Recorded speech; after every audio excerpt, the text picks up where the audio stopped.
Please welcome on stage our moderator, Mohammad Isbeer, Global Head of Brokerage Sales at Equiti Capital, who will introduce his panel. Mohammad, dear speakers, welcome. The stage is yours. Thank you very much. Thank you everyone for attending as well. Our topic today is going to be liquidity. You know, they always give me a fancy topic name, ripples and tsunamis. Very interesting. But the focus is going to be liquidity. My name is Mohammad Isbeer, and I manage the brokerage sales at Equiti Group. And I'm very happy and pleased to be with these amazing panelists. And thank you for all for coming. And I'm going to give everyone maybe 30 seconds to introduce yourselves, and then we can get started. Hello, everyone. Despina Savvidou. I'm the Chief Risk Officer at Match Prime Liquidity. We offer liquidity services in many asset classes. We are here with our partners from Match Trade Technologies, and you can pass by our booth to help you with any questions and to discuss. Hello, everyone. I'm Michal Copiuk. I'm managing the institutional operations of XTB. We work under the name XOpenHub. We are providing our clients with liquidity solutions as well as technology solutions. Hello, everyone. John Murillo, Chief Dealing Officer at Beta Broker. We are a liquidity and technology provider. Afternoon all, James Alexander, Chief Commercial Officer at 26 Degrees, formerly Invast Global. I will slip on that, apologies. We are a multi-asset prime services provider with a global presence. Thank you, everyone. As you can see, you know, we have different backgrounds, different locations as well, and different specifications. So we have a lot of ground to cover, and I hope this can be as insightful as possible. So I want to start by talking about 2023, and you know, we all kind of seen that this has been one of the lowest volatility years in maybe a decade or two, and that can potentially kind of resulted in brokers running much tighter limits, hedging more in the market, and that normally can put more strain on liquidity. First of all, do you guys agree on that statement? Are you seeing this with your respected organizations and with, you know, other brokers that you work with? And if this prolongs, how much, you know, strain on liquidity can we expect? Maybe James, we can start with you. Certainly. I think the comment is correct. It's been a very sort of lean year in terms of volatility. Although I think given the experience of recent years, the COVID pandemic years, the post-GFC years where we had interest rates crashing from something to nothing or below and then recovering more recently, the volatility that we've seen over a sustained period has been unusual. It's called volatility for a reason. If that was the expectation that it would continue forever, it would just be the normal state of affairs. So this recent decline in volatility for us is more of a return to normalcy in terms of volatility and a differentiated interest rate environment. So we're expecting it to continue for some time. The decrease in volumes that retail brokers have been experiencing is acute. We are hearing it, we're seeing it, we're feeling that feedback. And I think for us as businesses, even though it's been quite a good year for us, off the back of the additional hedge flow that has made its way out to the market, it's been a process of really trying to find ways to empower those retail brokers that we serve with strategies to best cope with ongoing volatility. For us specifically, that means offering solutions and products that allow for differentiated hedge strategies, more nuanced hedge strategies. Everything going into B is not a solution that is going to survive for a long period of time in this market, is our opinion. And being able to provide clients with solutions that allow them to have a more nuanced, granular, sensitive, flexible approach to risk management so that they can adapt better as the volatility comes and goes has been a real focus for us. Anyone else would like to add to that? Yeah, John. Yeah, I would like to add on this element in whether broker-dealers, at least our client base, are they hedging more? Not necessarily. For some unknown reason, we can say that we see that those businesses that we serve tend to internalize even farther during this period of time. Unfortunately, I think unless we see rates go back down a bit, volatility is not going to come back anytime soon. And that is where you need to be innovative. And I would like to emphasize on one of the things that James has mentioned. Unless you can bespoke a service which can give that partner the edge, it's very difficult to survive during times like this. Because, returns are very low for almost everyone. I find us, to some extent, based on our business model, to be a reflection of a lot of the broker-dealer community. It's just a fact, and we hear the very similar feedback from the other side of the spectrum. In my opinion, I totally agree with the gentleman. We get in past several years, we get used to unusual volatility, I would say, because of course COVID pandemic. Later on, we've got experienced a couple of other events, and right now we are getting back to do, let's say, regular times. And after the storm, there was always a sun. I think right now we've got the sunny weather, and there are some signs already of some storms maybe coming. But professional brokers should be always prepared for both times. Yes, they should be running their business models and taking into consideration both, volatile times and both less volatile times. When, let's say, markets are going in some certain range, when the clients are, their predictions are much more accurate. So we have to have the model not to adjust them to certain time. The model should be hedging, should be, allowing you to accept certain risk. Yes, not overloading your company with the necessary risk, and to manage it in any times. Yes.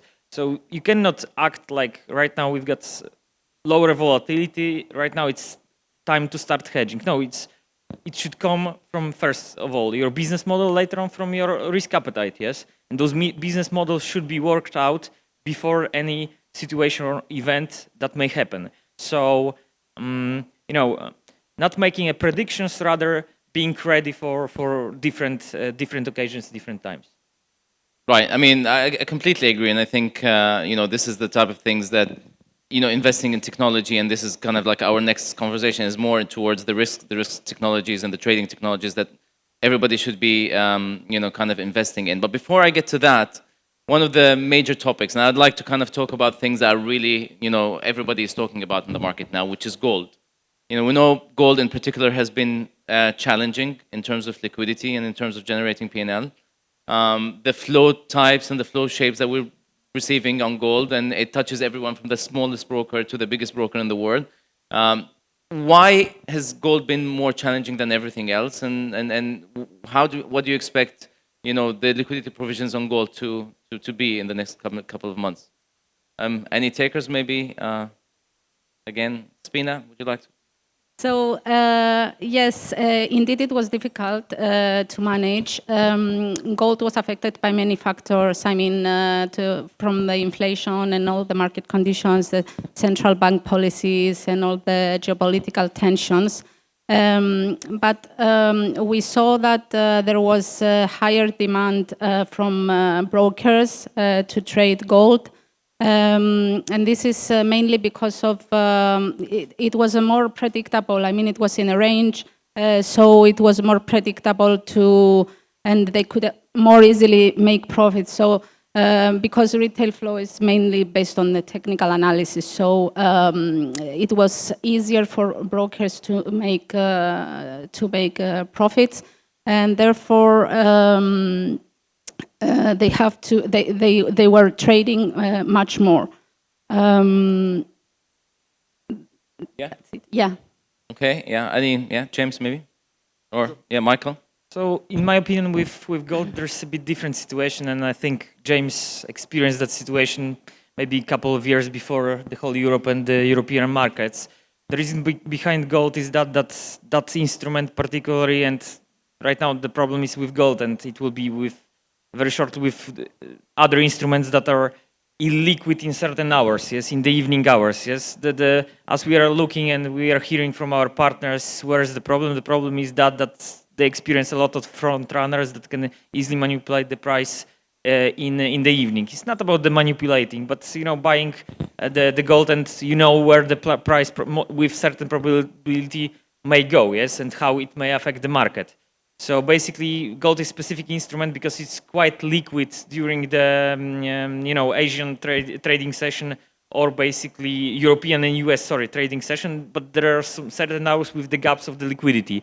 Therefore, there are front runners, and they're exploiting the B-book models of the brokers. But the brokers can easily solve the situation. They have to make sure that they've got the liquidity provider in their portfolio first of which is high on capital that can pay out the money for even for the abusers, and has the access to the real market and of course with the good technology to spot such maybe not clients, but such activity of certain flow that is being received, or certain traders even, yes.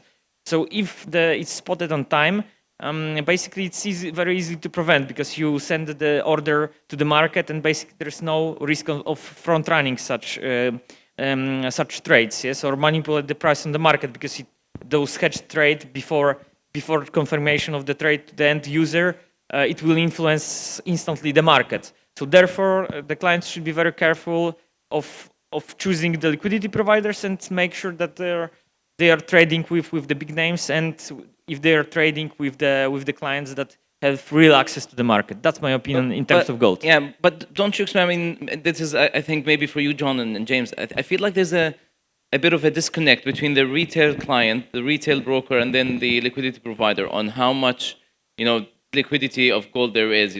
Retail clients, they want to do 1,000 ounce of clip, 1,000 ounce clip, and then the retail broker is asking for that, and they're getting it somewhere, and then the liquidity is so fragmented on the B2B space, and some of them you have the tier 1 liquidity, and some of them are just B-book liquidity, and synthetic, and so on and so forth. I feel there's quite a disconnect on these 3 different levels, and eventually we're going to end up having to face that issue, and go through about educating clients and how to go about this. Have you been seeing that? Yes, in short. And I think there's a couple of factors that compound the 2 points made earlier. Obviously, there's technical price indicators that clients are taking advantage of completely legitimately, and well done to them. Good to see, actually. Yeah. We've obviously got challenging flow profiles that do emerge, particularly during certain hours of the day. Illiquidity is something that we feel is actually going to continue to worsen, or liquidity is going to worsen in gold specifically. Illiquidity is going to increase, and there's a couple of things I'll touch on as to why we think that. And I think the final factor that has actually worsened the situation is this disconnect with some of the retail brokers assuming there's a lot more liquidity in the market than there really is. If you look at the CME, for example, CME gold futures, I think most retail brokers would be staggered to see the inception spread that they would need to pay to simply get away with 2,500 ounces of gold on the CME at any given point in time, even during the US session. So there is a bit of a disconnect there. I think that's been compounded by artificially low spreads being deployed in the retail sector to try and win a share of this very potentially lucrative market, but to remain relevant at a time when FX volumes are so diminished. If you're not relevant in gold, you don't have a retail FX trading business at the moment. That's the truth. They have to compete. But those inception spreads and the prices that they're having to compete on are not necessarily sustainable, particularly with the flow profiles and profitability curves that we've seen from retail traders. The point that's really going to start to drive this separation wider is the fact that liquidity in the underlying market, not just in futures, but in OTC spot liquidity markets, is likely going to decrease. The exit of Credit Suisse, officially from quotation in 2 weeks' time, is enormous. And if people don't understand the risk appetite that Credit Suisse had in precious metals, say had very specifically, it is huge. I mean, traditionally amongst our stack of liquidity providers for precious metals, both bank and non-bank, these guys would be seeing 25 to 30% of our flow. And that is going to disappear. We've actually ceased quotation from Credit Suisse within our stack of aggregation of LPs as of this week, 2 weeks ahead of their official cutoff date. And that exit is going to be dealt with by increased caution amongst the remaining LPs. As liquidity diminishes amongst that pool, each of those in the pool will become more conservative. We've asked the question, the LPs have said how they're going to respond. They're going to be more cautious on liquidity, they're going to widen prices. And they've said that to us. We sit down with them and said, how are you going to respond to Credit Suisse exiting? And that is their response. Now, that sounds very negative, but actually I think there's a silver lining here for retail brokers, because there is a legitimate and justifiable reason to reprice gold to retail. I'm not saying it's easy.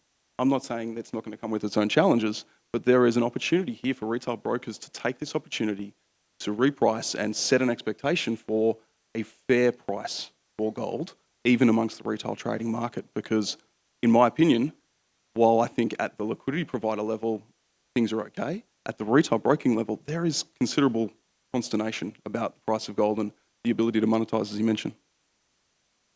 I think businesses like ours have the duty, the obligation to begin with truly explaining to the end user, for us is the broker-dealer community traditionally, to really go and explain what does it mean to fill an order of 1,000 ounces or plus.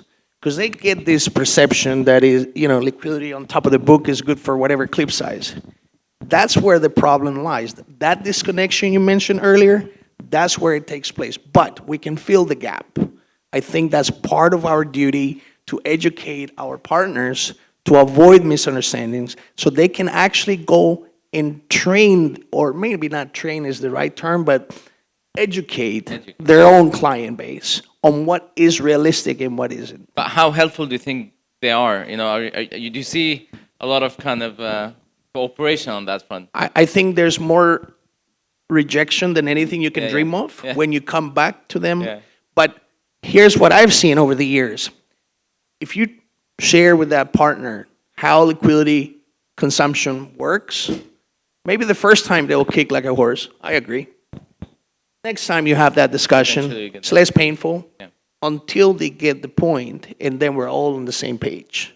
They themselves will come to you and what is the sweet spot? What's the real clip size that I can do for this target spread?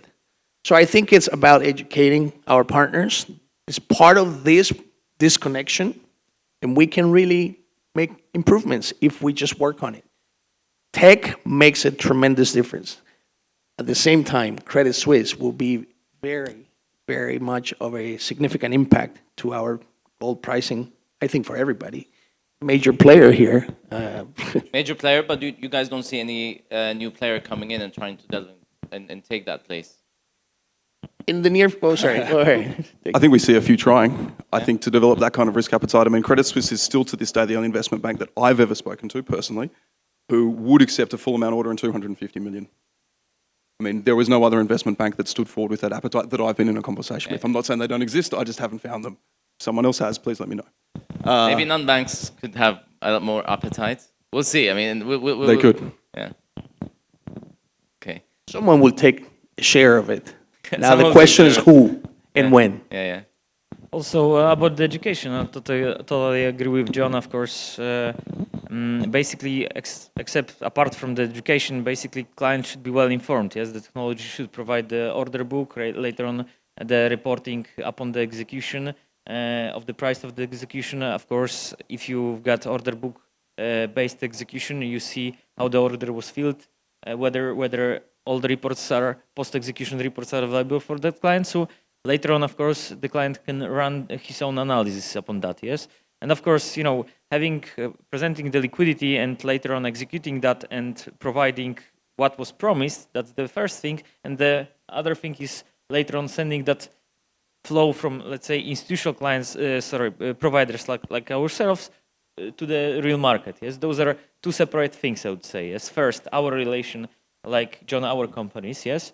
Between our clients, and later on our capabilities of hedging or providing certain liquidity, yes, because there are two aspects of that case, yes. First, our relationship with our clients, and later on our relations with our providers, whether they are also capable of delivering what is presented, and whether how the market will act, and whether new participants of the market will come, maybe in, I don't know, some hedge funds with super technology to lower the spreads, etc., etc. Yes, so the case should be open, and I believe that the market, basically, when the market is healthy, basically that will not accept. There will be business to be done by the others, except from the guys that pass that business. So there will be someone that will fill in the gap, either the technology, either the participants that will go for that risk and for that appetite when there will be a premium for that risk. And what is the risk? There is always a premium. So someone new will come up. Yeah. Gold is always a heated discussion. Yeah, it's always it's well, I think it represents more than 50% of the flow now out in the market, and that's always one of the main points that clients, you're facing everybody, and the whole discussion is all about gold. But I think we've had, a lot of information, and I'm trying to kind of, as much as possible, give some insights to the audience. So my next topic is going to be more about trading technologies, and we know tier one banks, hedge funds, and institutional brokers have invested heavily in the last maybe 10 years in pricing engines and risk management strategies and auto hedging and smart hedging and so on and so forth. What we hear now is a lot of the retail brokers who previously relied on traditional booking and relied sometimes on the institutional side of the business to kind of delve into that space and invest more in the trading technologies and smart hedging and move away from which I think is the right thing to do for sure.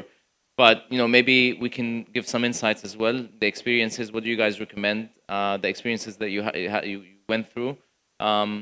You wanna? So what is important in regards to technology, I mean, even for us, the liquidity providers or the retail brokers, is to invest to technology that is scalable and it can grow with the business, first of all. And they need to partner with some trusted providers that can help them with their analysis. Now, as you said, that many brokers that are doing more B-book, they will need to invest for sure in some specific systems, risk analytic tools that will show them some alerts and some hedging capabilities. We at Match Prime, we have very good hedging capabilities because we have our own technology, and we can custom our needs accordingly. We get our feedback from the risk team, from dealing team. So it's important to have a specific risk strategy and apply this criteria to the products that you use for your strategy. So you're talking about the technology in terms of monitoring the risk. Mm-hmm. Maybe the question is more towards the technology to kind of be able to kind of offload the risk and move away from traditional. Mm-hmm. Do you guys build that internally, or would you go for third-party providers? Yes, we built that internally. We have routing engines that are transferring the flow to external providers. We offer this to our clients as well. So yes, it's again developed in-house. Of course, we are also integrated with many other companies with bridges. Okay. Yeah. Yes. So yeah, I agree with Despina. Of course, first of all, providing the tools for the brokers to assess certain risk, or basically to spot them or to monitor them. Those tools are very important. Our company as well, basing our experience on our retail operations, provides similar tools that our trading and dealing department is using. So of course it's at hand. But on the other thing, there are a couple of other factors. Yes, the clients are more and more experienced. They get more and more professional, which is very good, because the competition is growing, which is also good for the market because it pushes the world forward, of course.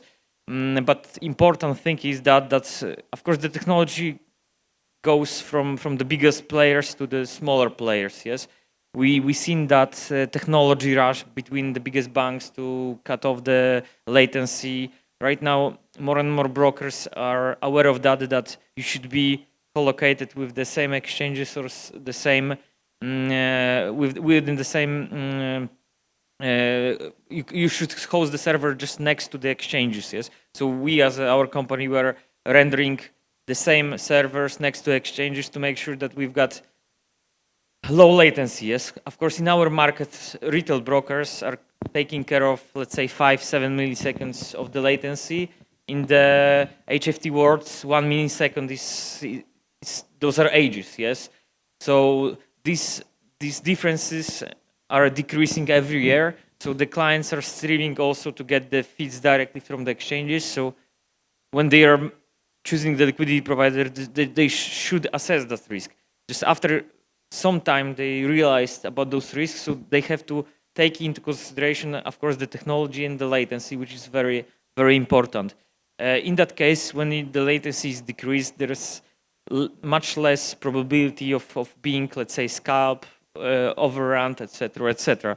So, of course, the technology behind the execution and the latency is another key factor here. I like what you said about how technology should start, from the higher tiers and then kind of, but I guess maybe my question is, would you guys recommend retail brokers to go and build these technologies themselves and do it, or just maybe rely on your liquidity provider, rely on your, Depends on the experience and the budget. Yeah. James? There's also a challenge with being that far removed from the source of the liquidity. So, for example, if we talk about this environment causing brokers to hedge more, basically what we're saying is they're either going to STP more volume or they're going to exhaust more from their risk pool.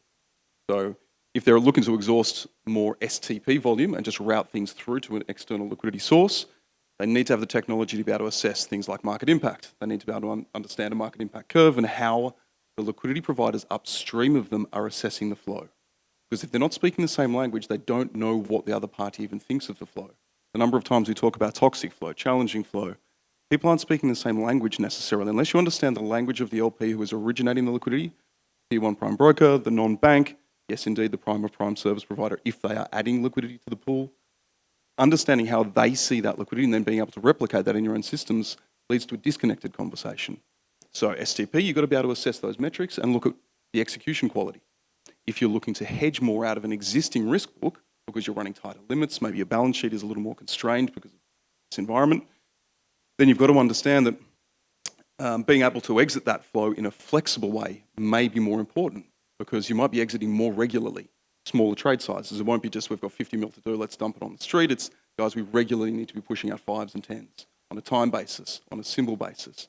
Looking at those simple flexibilities and making sure they can be implemented is actually really meaningful. Should retail brokers build it? If they've got the competency, but if they do try and build it, they've got to understand that unless they understand the fundamentals of the steps above, it might be building on an imperfect foundation. If you're receiving a skewed price and part of your risk management strategy is you want to skew out of risk, you need to make sure the price you're receiving from your liquidity provider represents a fair version of mid. If you're not, if you're receiving a skewed price and then looking to add a skew, what you're essentially doing is generating a price for your retail trading customers that represents the inventory of your liquidity provider, not yourself. And unless you are party to those conversations as a retail broker, it can be very challenging. So I wouldn't comment on build, don't build. What I'd say is understand the fundamentals of that conversation with your liquidity provider and the sources of liquidity, and then build the flexible things that can add the most value most quickly, because the most over-engineered, overly complex, smart price engine, smart routing engine is going to fail if it is slow. It's just going to worsen difficulty, in my opinion.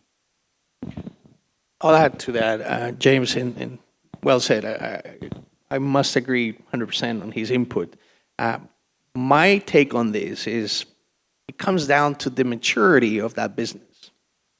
You know, if you have a very competent team that came from Goldman and they started a broker-dealer business, I guarantee you those guys know exactly what they're doing. So yes, go ahead, build your own. If you're starting a business, there are ready-made solutions. Of course, you can build. We are a tech company. Building things are not easy. They're nowhere near what they appear to be. Okay? It's so glamorous, but in reality, yeah. It's one interesting challenge in life. So again, it's about maturity. It's about where that cycle of the business is and where you're heading. That would be my view. I couldn't agree more. And like I said, the things that we're hearing recently is now people are just trying to kind of generate more money out of and without taking risk. This is kind of the premise of the whole thing. We need technology. We need all these buzzwords, AI, this, that. The whole idea is that I want to generate more revenue, especially in these current market situations, without taking on more risk. Now, that kind of takes me to my next conversation, which is, there's a lot of people talking about, moving from a trading mentality into a quantum mentality. And it's something I really believe in, it's something I really support, and I think everybody should be investing in that. But maybe touching here a bit on the talent pool. I mean, James, I know you guys have been big on this space. I mean, how hard is it to find the right caliber, the mathematicians that understands the industry, the FX and CFDs? It's kind of like a two.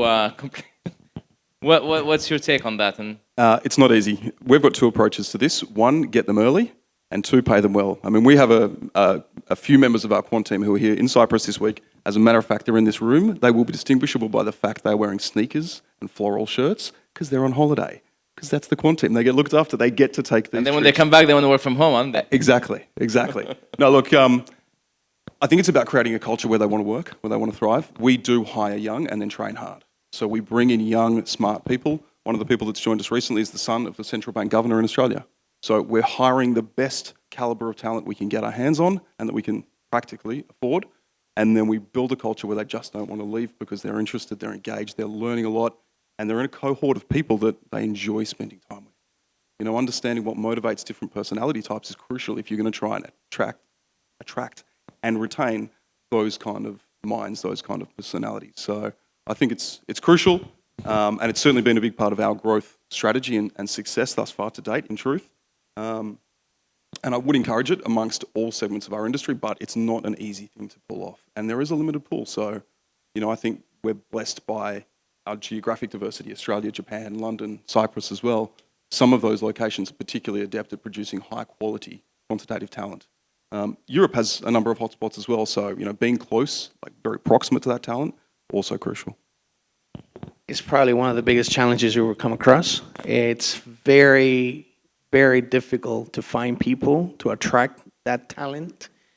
And even once you do, if not positioned correctly, if you're not incentivizing these guys, and not only, it doesn't only come down to financial compensation, but motivate some of these quants, or I like to call it, they need mental motivation. Okay, they like to be incentivized through specific challenges. If not positioned correctly, they just... It's like a skill set that we're not used to in our traditional business. Michael, you wanted to add something? Yeah, basically that question was connected with the previous one. The same like with the technology. You have to answer yourself at which stage you are, whether you're eligible for creating such product or employing such people as well. Yes, because when you're a startup brokerage, and basically the question is whether you need a quant. Yes, exactly, or maybe good analytical team that can assess the performance of certain liquidity provider, can assess your risk, or can like assess certain liquidity providers from the, let's say, legal point of view and their business point of view. Yes, so the same like developing the technology. Yes, you know, you're a startup broker. Of course, there are products on the shelf, as John mentioned. Yeah, it's unnecessary to build your own structure at the very beginning. The same with the quants team. It depends on the appetite of the business that you're building, of course. You know, luckily in Poland, for example, we've got very good quants.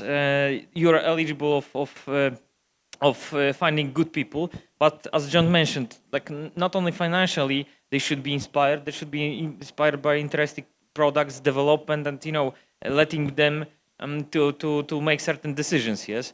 Because, you know, the quants in our business, in our retail CFDs broker business, you know, you do not employ quants to basically overrun other guys or just, you know, bypass the risk to someone else. You just need good risk and analytical teams. Yes, it depends on the model and the stage of where you are currently. Yes, but of course there are many options on the market.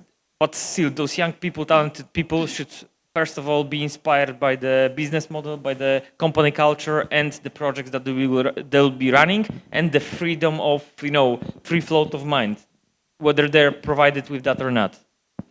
Right. I think we have less than 5 minutes, so I'm gonna do one final question, and this is an important one in my opinion. I mean, with all these changes and with all these, you know, how much volume is actually going to the streets, and, you know, people hedging more.